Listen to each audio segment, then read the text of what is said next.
Welcome, everybody. Thank you so much for choosing to spend your precious lunch hour here with us today.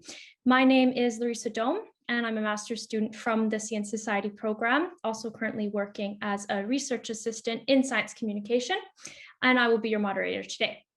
This panel discussion has been organized by the Gothenburg Student Sustainability Hub, as well as the Center for Science Society and the Center for Collective Action Research here at the University of Gothenburg.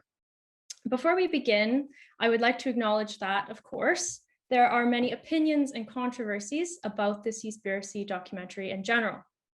But our goal today really is not to address all of those specifically. Instead, we're going to try and focus on the key issues. With that said, there will be a question period from the audience at the end of the panel, and you're all very welcome to ask the panelists any question you would like. So to submit your questions, just go to menti.com and enter the code 2774599, and you can find the link in the Zoom chat to the Menti page and also in the Facebook event as well. On that note, I will now introduce our four very brave and distinguished panelists. We have with us Sverker Jagers, a professor of political science and the director of the Center for Collective Action Research at GU. Sverker's research is focused mainly on environmental politics, and he's studied how aspects such as democracy and corruption affect overfishing and illegal fishing. We're also joined by Friederike Ziegler, who is a senior scientist in the Unit for Sustainable Consumption and Production at RISE, the Research Institutes of Sweden. Friederike researches the sustainability of seafood from sea to table, both from Sweden and abroad, and she has studied the eco-labeling of seafood as well. Next up, we have Nkeiru Scotcher. Nkeiru is a postdoctoral fellow of ocean governance at the School of Business, Economics and Law here at GU. She has a background in international law and relations and is currently researching the legal aspects and goals of Africa's maritime strategy. Last but not least, we have with us Sebastian Linke, who is an associate professor in environmental social science at the School of Global Studies here at GU. Sebastian studies the interplay between science, politics, and society, both at the global and local levels, with a focus on fishing and maritime governance specifically. So we have no time to waste. Let's get to it and start by asking the panel, very briefly, what are your initial reactions to Seaspiracy? Sverker, would you like to start us off? You're muted, Sverker. You gotta. All right, do you hear me? Yeah. Sorry. Well, first I want to say that I think that that this film it's bringing up an important issue and some serious problems that we are facing today when it comes to overuse and perhaps even abuse of the oceans. So currently, humans are pushing our oceans and waters to their limits, which is not sustainable now and definitely not in the longer run. Having said that, I think that this film is potentially doing more harm than good. Because I don't think that it doesn't fill any purposes for those who are already convinced. They have bought into this anyway. And among those who are hesitant, who are skeptical or not yet convinced, I'm not sure that the film will sort of change anything. Rather the contrary, make people even more skeptical. And the reason for this are several, but one is for sure the sort of technique and methodology of framing an issue and trying to sell in an issue. So I think that, at least from a scientific point of view, this is not how we work. We don't work very one-sided. We don't try to convince people, and especially not by only running one type of argument, but giving a more what to say, a more balanced. well, a more balanced, a more balanced picture. On the one hand, on the other hand, and then leave to the reader or the viewer to come to their own conclusions. Okay, we have to cut you off. Next panelist, please. Yes, well, as a marine scientist, I was, of course, thrilled to see this kind of level of attention on ocean issues and ocean sustainability, and it reaching out to new audiences, this film. But quite soon I understood that I learned about the film by Christina Hicks, who is interviewed in the film about subsidies. She posted on Twitter that she was very unhappy with the way her interview was posted, and she wasn't even aware that it was going to be used for a film. So that is not a good sign on like from a journalistic point of view. And yeah, and later when I watched it, I have to say I'm quite surprised about the level of attention that it has gotten, because there are many things that are presented as new and novel findings and as kind of revelation in this film. But there are many other films, and there is a lot of science on each of these topics that they are wading through. So it's not really, and it's not a coincidence that they end up in the spots where they do, with the shark finning and the whale hunting and so, because these are known and very visual things that are very attractive to show in a film where you want to describe the negative sides of fisheries and marine conservation. And not the least also the slavery issues, and the slavery issue was maybe the part that upset me the most, because it's was discovered by investigative journalists of The Guardian 10 years ago, I think, in some very well worked through articles, and that this not more has happened since then is quite upsetting and so on. But they present it as if it was something that was present throughout the seafood industry, and it's definitely not the case. And this goes for many of the issues that are presented, that it's presented as if it was related to the entire industry and the problem, and therefore you should not eat seafood. So yeah. Okay, on to Sebastian, perhaps. Unmuted. Yes, thank you very much. Very honestly, in maybe same lines as Sverker, I was a bit dubious.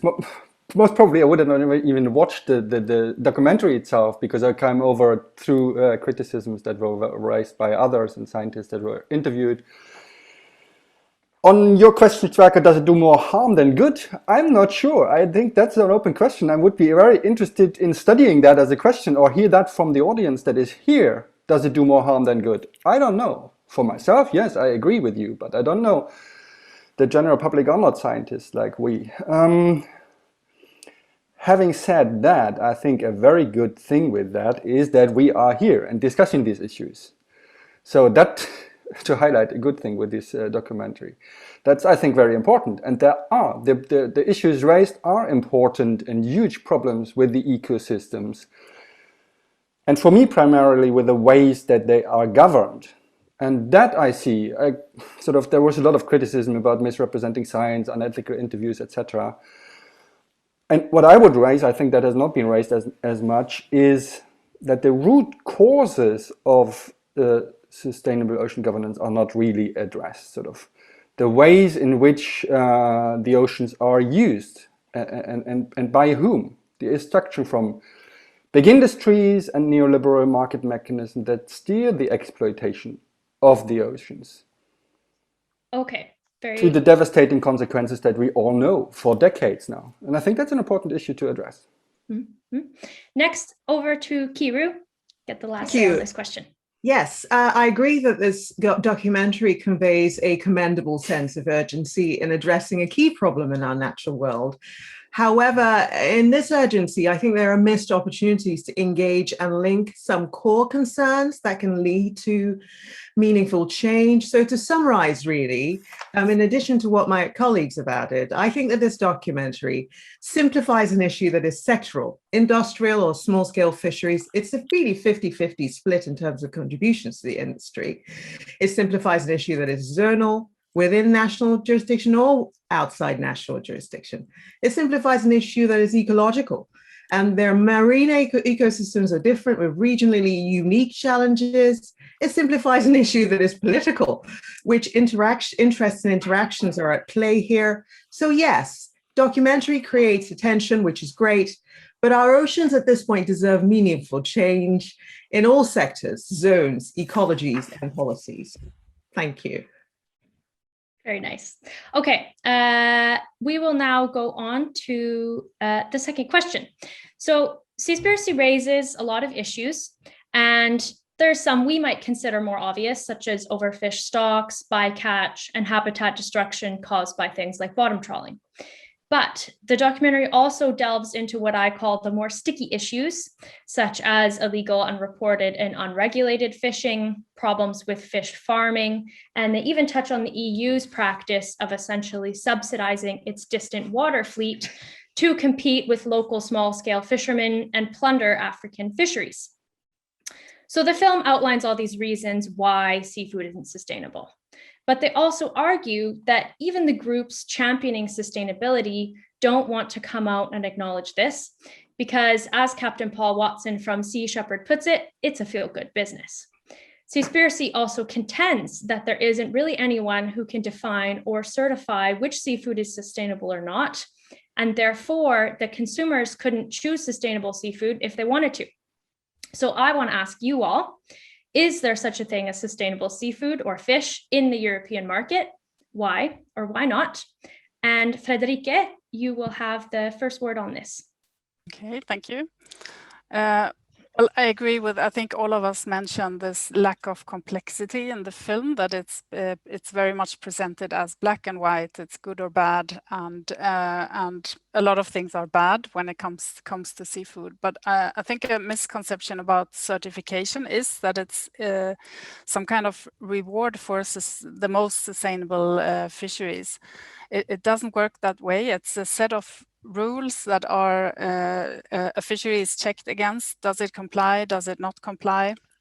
And then it gets the certification or not. And but this is happening against the background where sustainability has to be a relative measure. It's not an absolute. It's not a 1 to 0 measure.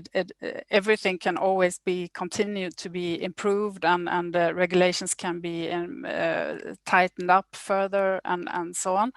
So it's a way of simplifying for the consumer to sort of set the bar at some kind of level that is considered as better than the average, but somewhere between the average and the top performers. And I think by choosing where to put that bar for certification, you decide the kind of impact this system will have on production more large scale. Because if you set the bar really, really high, as they seem in the film to suggest, that you should have a much higher level for sustainability, the result will be that there will be almost no seafood that can be certified, and very few people will be able to buy it. It will not be available. It will also not change anything in the industry, because the gap between that standard and the average production will be very large. So the ones that produce on an average level will never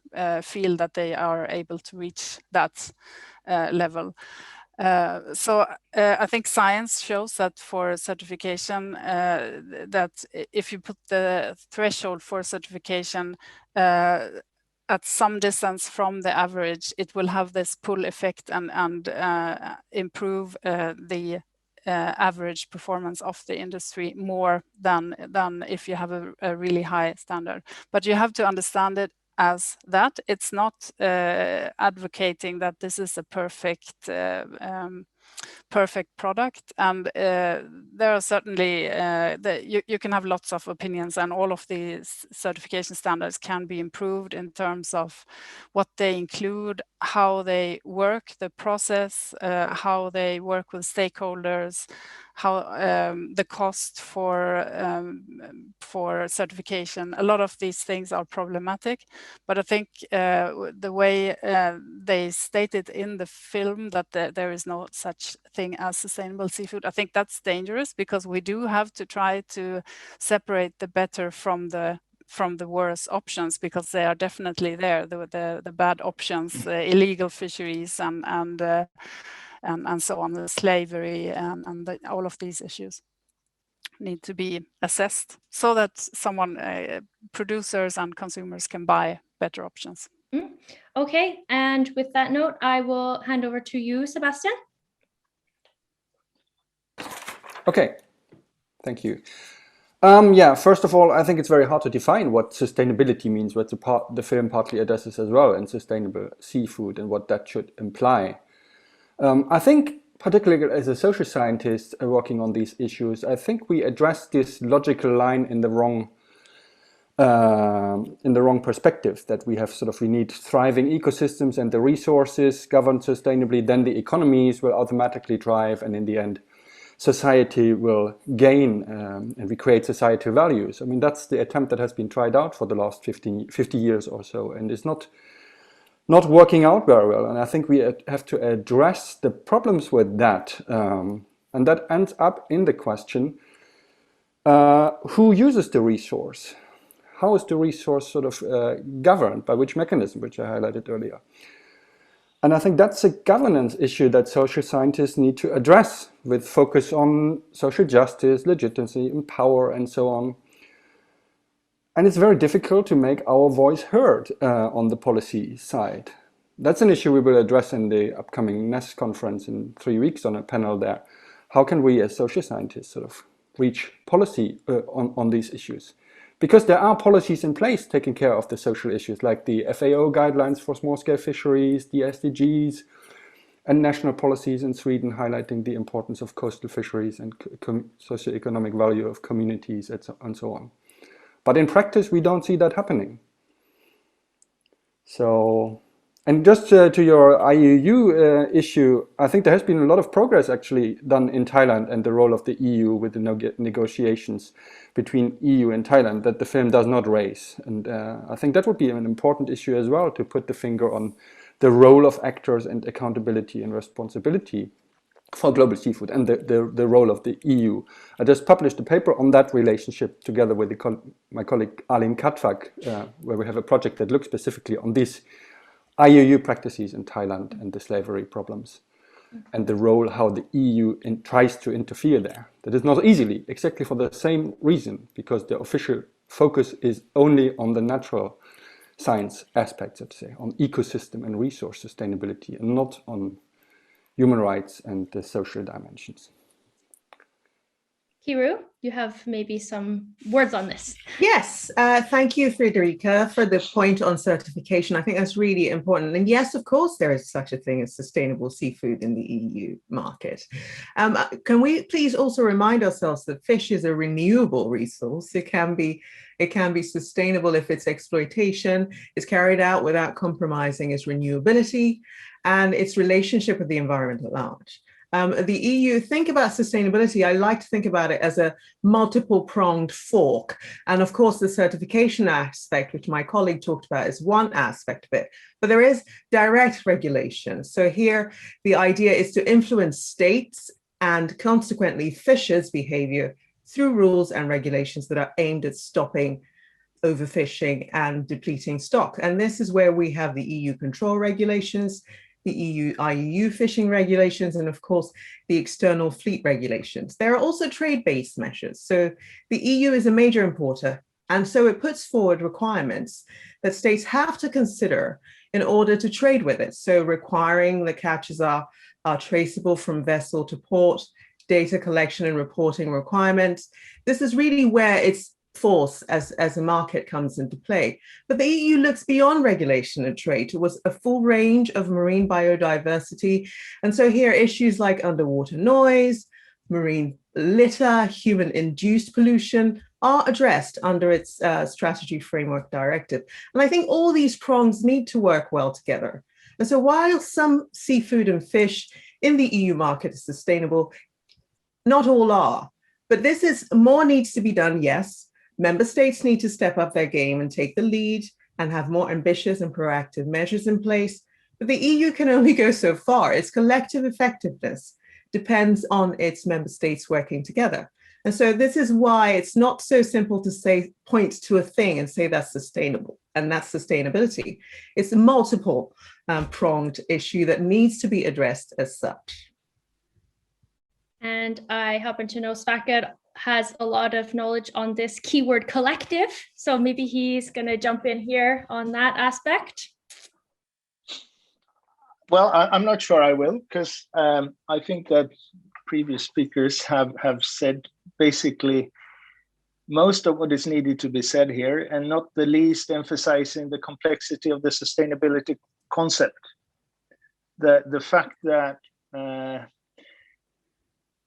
sort of both things that would sort of improve the current fish stocks are present there, as well as various activities and goals that can obviously threaten the same fish stocks. So the complexity of what sustainability means is the concept is problematic in a statement like saying that there is or there is no sustainable fisheries in the European market.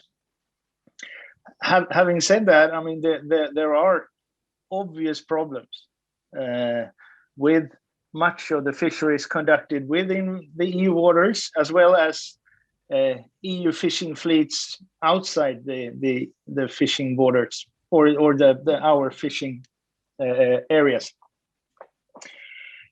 So currently there are numerous of unsustainable products, I'm sure, but that is not to say that there aren't any sustainable ones, and especially as implied here before, it's not to say that this must be the case for all eternity. So there are a lot it's a lot of fish markets and fishing areas that have improved over time. And there is potential to improve those more and improve those who are not in a good shape today. So I think I agree with Sebastian that this boils down to numerous of governance issues that basically are about how to make fishermen and other actors related to fishery cooperating in regard to the fish stocks that are out there. I think we might come back to more solution-oriented questions later on, and I can expand on that more then. Thank you. Okay, so to summarize, if I'm getting the gist here, someone who says, okay, there is some seafood that's sustainable on the EU market, let's say, how would you say they can make the best choice of when they're actually going and buying seafood in a restaurant, at the store, particularly themselves? How can they know what seafood is more or less sustainable? Very briefly, what should they look for? Do you want me to answer? Sure, you go first. Quick. Well, I think it's challenging to be a sort of ethical consumer today if you want to buy fish, and you have various labels that you perhaps may not always you shouldn't always trust. I don't know, but you have lists like the WWF red list that can help you, but it's definitely difficult to be an ethical consumer today. And I think that, yeah. What do you think, Friederike?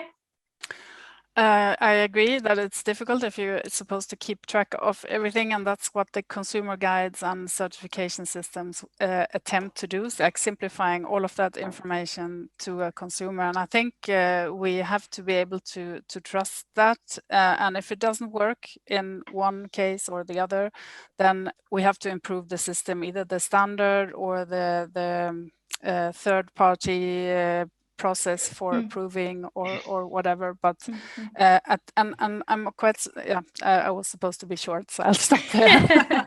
Sorry, what about you, Nkeiru? Buy local. Yeah, buy local. Go down to find the family by the seaside that goes off to get fish and buy from them if you can. I also know that this is very much a privileged position and a privileged answer. I agree with that if the local stock is well managed, but it's not always the best option. Maybe it's not the best option, but it hasn't reached fisheries to buy local as it has reached agriculture. I have a doctoral student, Victor Westerberg, who works exactly on this issue, how that can be brought from agriculture to fisheries, where we don't look where the fish is coming from and all eat the Norwegian salmon. I completely agree with you, Nkeiru, that there can be such thing as sustainable seafood if the exploitation and marketization is governed in the right way. And I think certification can be part of that. Very good. Thank you for attempting to answer my difficult question very quickly. That's nice. Okay, and now we will move on to the last question. So at the end of Seaspiracy, Ali realizes that the best thing he could do to help the ocean and protect marine life is to stop eating it. And his realization is prefaced with the argument that even if you do consider some seafood to be ecologically sustainable, eating it is still unethical. So this is illustrated by accounts from various experts on how fish feel pain, experience fear, and perhaps have some kind of social life.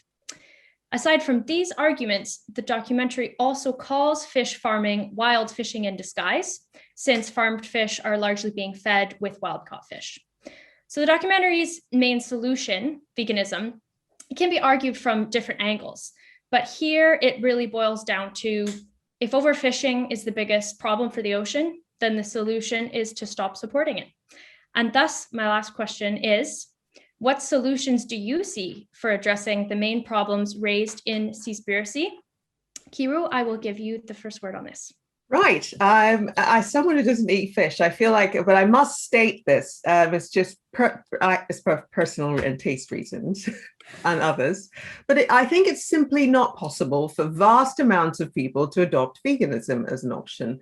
A recent study in some developing states in Africa showed how much of these communities depend on the fishing industry, not just for food, and we're talking over 50% here, but for employment. And most of these are women in small-scale fishing processing. And in some of these places, interest in fishing has actually surpassed farming. Now, with veganism also would see more pressure on the terrestrial ecosystem and land, which will all make its way down to water. Remember, I highlighted earlier about one of the main pressures in the EU waters is human-induced pollution. And so in terms of solution, I say, when I look at the activity, I see that it is telling that there is very little appetite for states to engage with existing law that could see us moving forward towards solutions. Many flag states are simply ignoring their obligations in combating fisheries crime. There is little appetite to address vessels that are chartered or hired to carry out overfishing activities. There's little appetite to address reflagging. And this is where the vessel switches its flag states. And so, and you know, I could keep on listing conventions upon conventions where it hasn't even come into force, where states aren't engaging with existing law.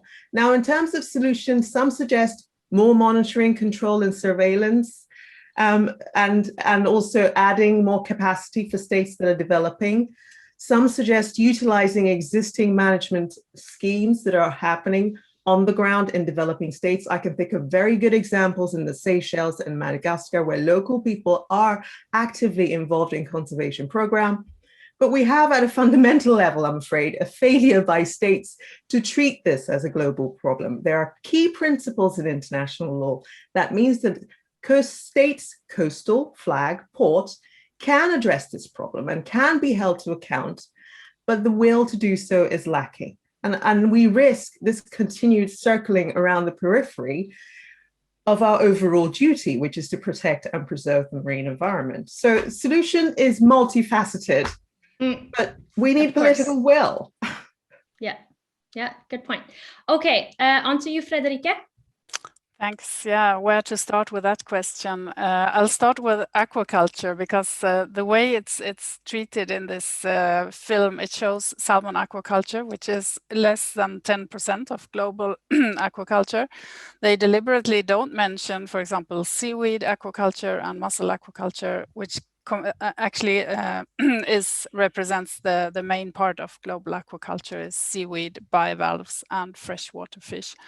But this is not even mentioned, and they are all independent of fish meal and fish oil as feed. It's true that salmon eats like 30% of fish meal and oil, because it's that type of species with needs carnivorous species that needs this feed input. But there is a lot of work going on to make it more independent from marine fisheries as well.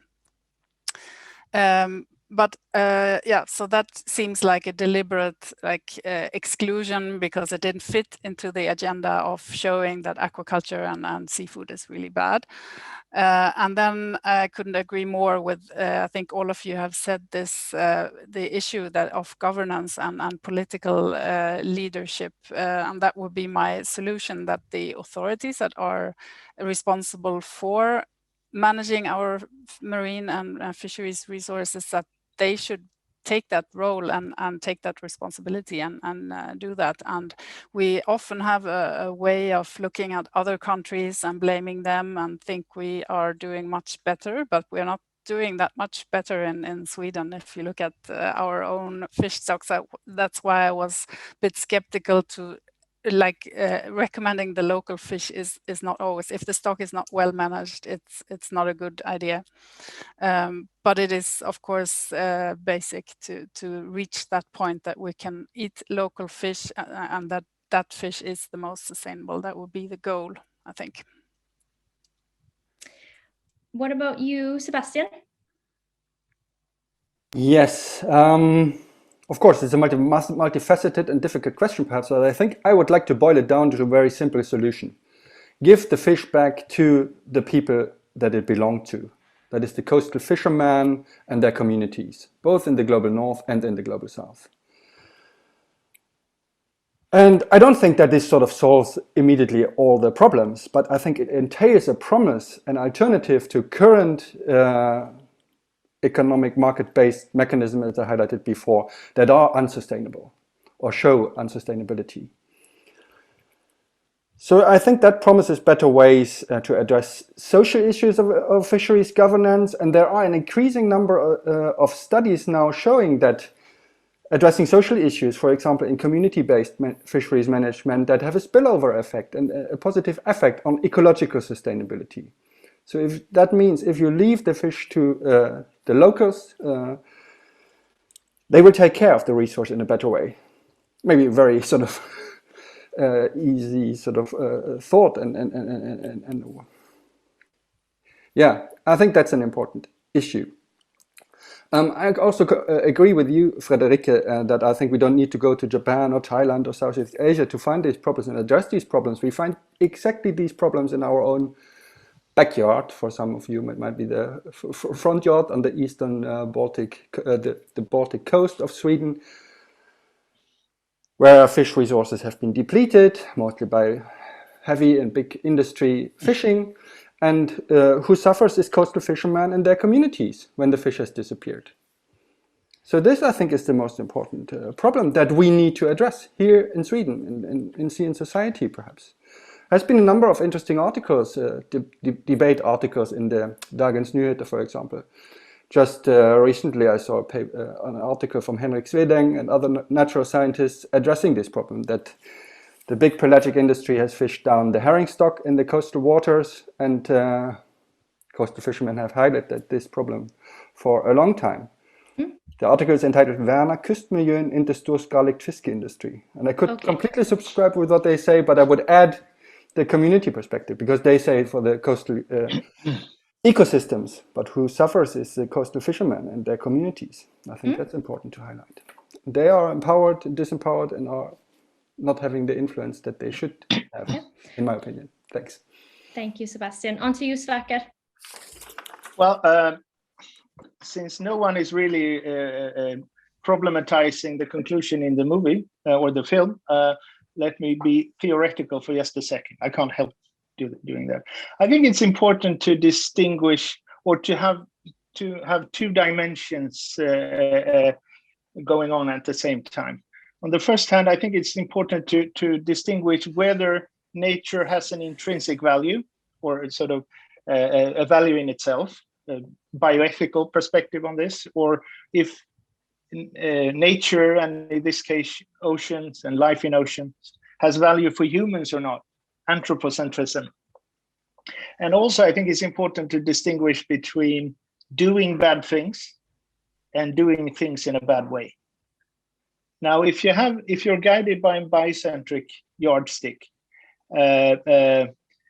most human use of the oceans is a bad thing, almost by definition, and consequently also most use of the oceans is done in a bad way. So with this perspective, I think the only and inevitable conclusion is some kind of veganism. And I think this is sort of the point of departure for the one who wrote the film. He starts from a bioethic point of departure. Now, if you instead have an anthropocentric yardstick, then using the oceans is a good thing, because it brings a lot of values to humans and society, not the least in developing countries where the protein from the oceans are very much needed, and we probably need to exploit and use the oceans even more. Still, it can be concluded that some or even much of the use of the current use of the oceans today is done in a bad way.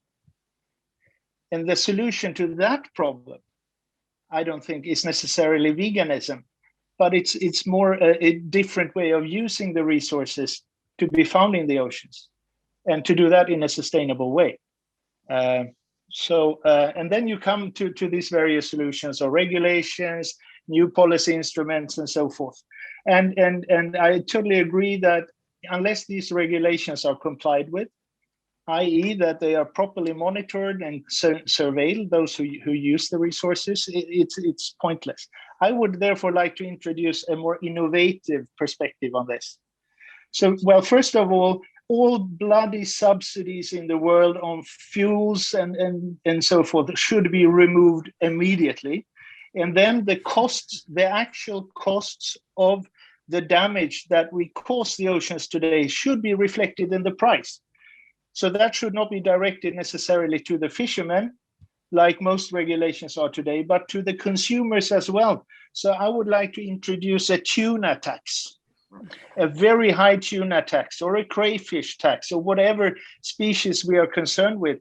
People who care for these people who want to buy and eat these species should also pay the proper price for the products. Thank you. Yeah, as you can see from Nkeiru and I's reaction here, those of you watching the video, everybody liked that. Yes, this was good. So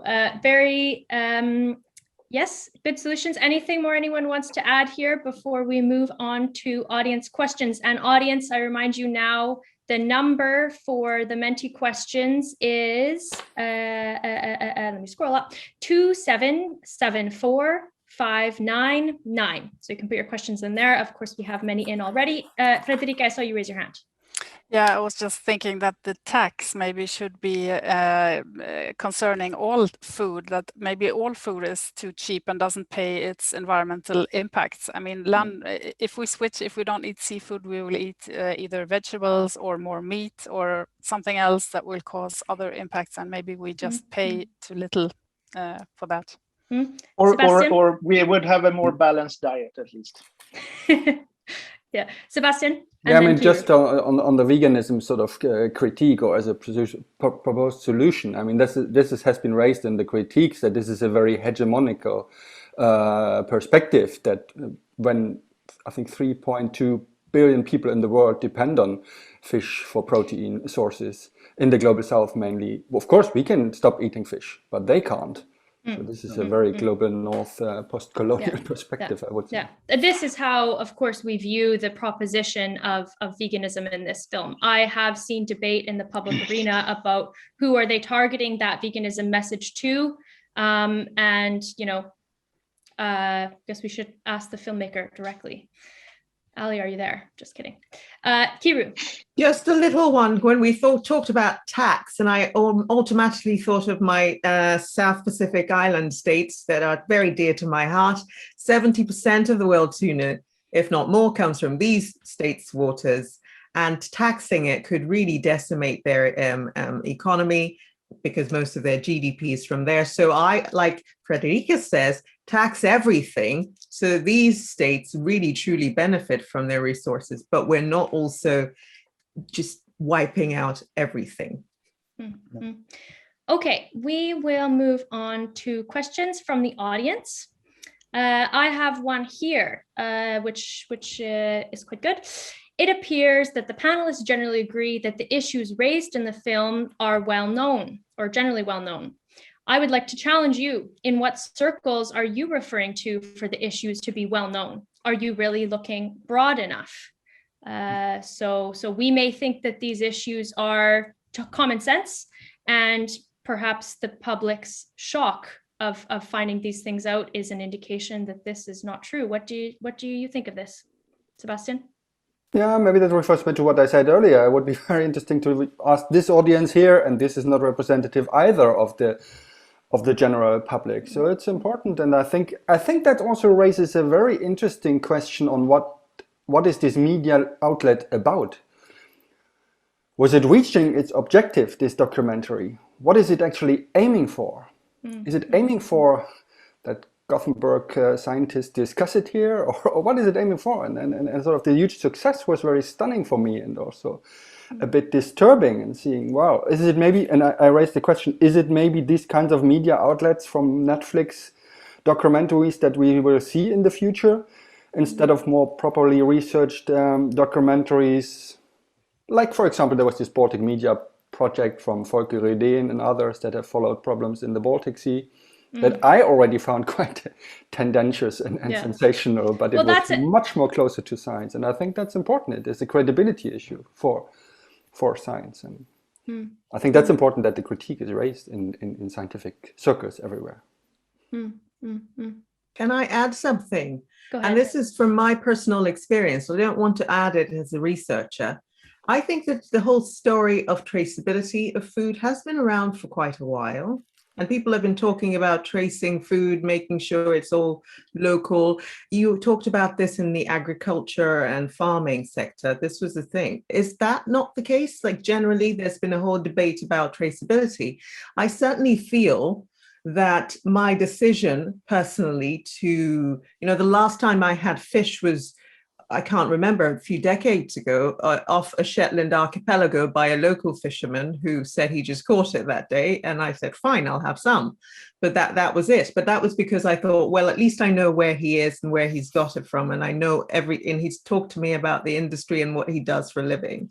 But I don't know. Personally, the whole debate about traceability, finding out where your food is coming from, has been around for a while. And surely that translates to fish.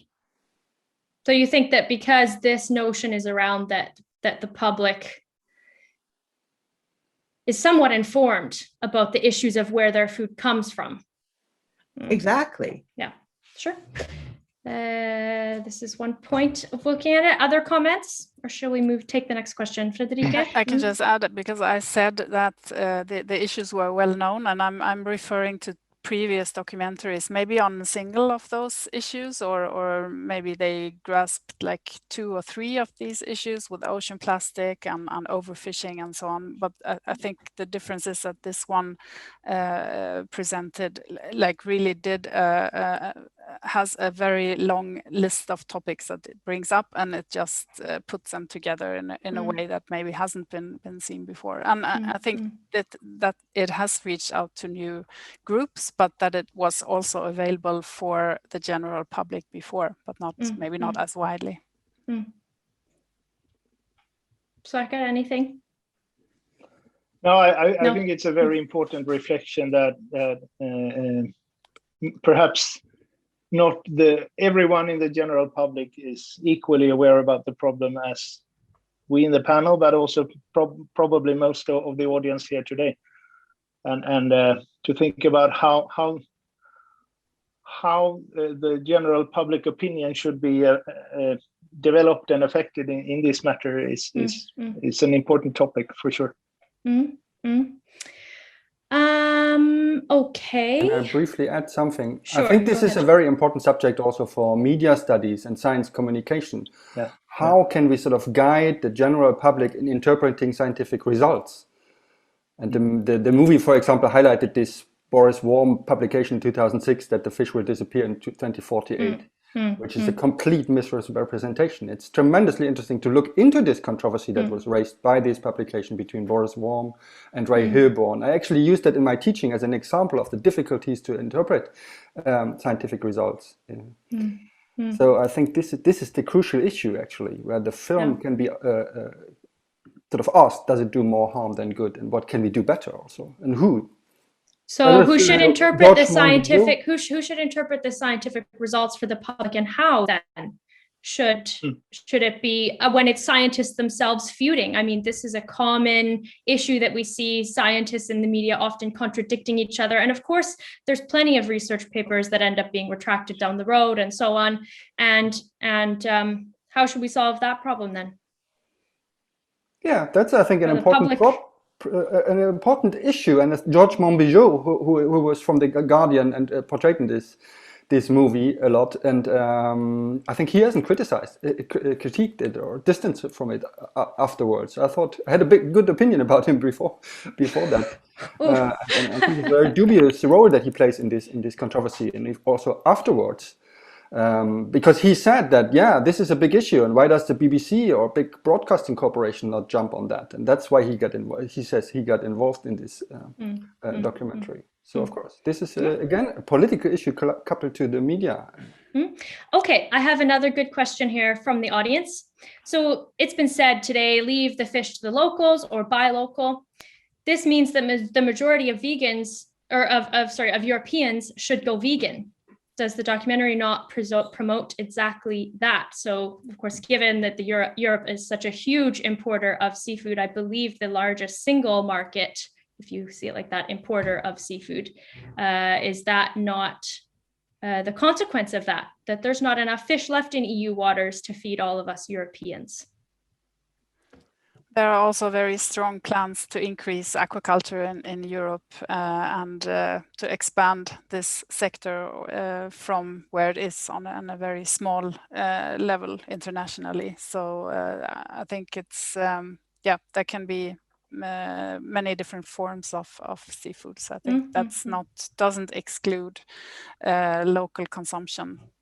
It's just about finding the right types of production systems and products that can be expanded and produced locally. So if our wild fish stocks in Europe are not enough to sustain us, that we could be farming our own fish and eating that potentially instead. Yeah, it doesn't have to be connected to that either. And in addition, there are large fisheries resources that are used for feed that could be utilized differently if we manage to use them for food in some way that is attractive and convenient for people. And that also have very good health aspects, which are missed in the film because they only talk about toxins, toxic pollution content. Other thoughts on this? I think that only focusing on local fishery excludes much of the fish resources that are out on more international waters. And I guess going local is not a solution to how to manage those resources.